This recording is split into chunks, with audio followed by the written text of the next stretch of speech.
আপনারা যে বারবার আমাদেরকে তারকা বলতেছেন, এতে আমরা কিছুটা বিব্রত। আমি কিন্তু তারকা হইতে গেলে যতটুকু উপরে থাকতে হয় অতটুকু উপরে অন্তত আমি নাই।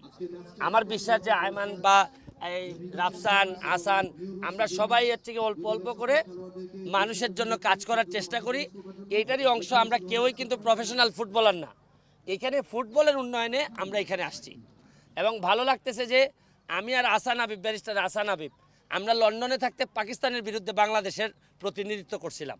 আপনারা জেনে খুশি হবেন যে পাকিস্তানে আমরা 5-0 গোলে হারাইছিলাম। এরা অনেক বড় বড়, কিন্তু ভিতরে মাল নাই, জিনিস নাই। পাকিস্তানিদের যে সমস্যাটা থাকে, তা আমাদের বাংলাদেশিদের ভিতরে স্পিরিট আছে, অনেক স্পিরিটটা অনেক বেশি। তা আমি আপনাদেরকে একটা কথা বলতে চাই যে ঘাম কখনো প্রতারণা করে না। আমরা কিন্তু ঘামতেছি, ঘামের জন্যই আসছি। আমার একটা বিশ্বাস, আমাদের অনেকগুলা মানুষের ঘাম যদি এক জায়গায় হয়, তাতেও যদি ফুটবলের কিছুটা উন্নতি হয়। ফুটবলটা তো আমি বারবারই বলার চেষ্টা করছি, আইসিইউতে চলে গেছে।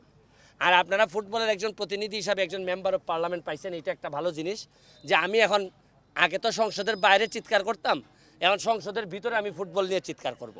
আর আরেকটা বিষয় হচ্ছে গিয়ে, এই আমাদের আয়মান হয়তো আমাদের যে আমরা একটা চিন্তা করছি যে যদি আমরা চ্যাম্পিয়ন হই, তাহলে আমাদের যে এই যেটা আমাদেরকে দেয়া হবে, এটা আমি আশা করি আমাদের ক্যাপ্টেন এবং আয়মান ঘোষণা দিবে যে আমাদের যে ফান্ডটা আমাদেরকে দেয়া হবে, এটার কি করা হবে, এটা আমি আশা করি দুইজন ঘোষণা। রাফসান ক্যাপ্টেন, রাফসান বলবে।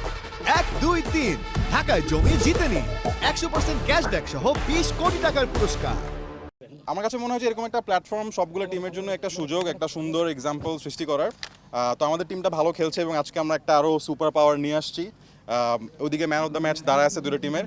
সো উই আর হোপফুল যে আমরা চ্যাম্পিয়ন হব, এবং আমরা যদি চ্যাম্পিয়ন হই, চ্যাম্পিয়নের যে অ্যামাউন্টটা আছে সেটা আসলে যেটা আমরা সবাই ফিল করছি যে আমাদের মানে ক্লাইমেট চেঞ্জ, ওয়েদার নিয়ে যে অবস্থা, সবাই গরমে খুবই অতিষ্ঠ।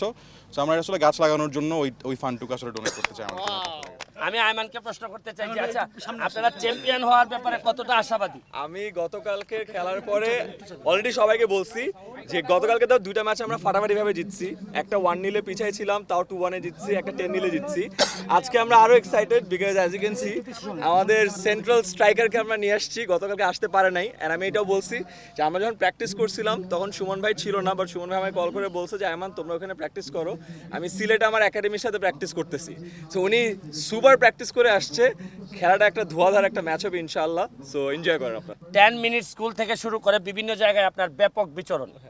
তো ফুটবলের বিষয়ে যে টানটা, এইটা শুধু কি আপনার পার্সোনাল প্র্যাকটিস পর্যন্তই থাকবে আর সেলিব্রিটি লিগ পর্যন্তই থাকবে, নাকি এর পরেও আপনি ফুটবল নিয়ে কাজ করতে চান? সুমন ভাই, আমার নেশা হইলো ফুটবল, পেশার খাতিরে এখন শিক্ষকতা করি। আচ্ছা। আপনি যদি আমাকে কোনো কাজে নিয়োজিত করতে চান, আমি সবার সামনে কথা দিচ্ছি, আমি আছি। Thank you.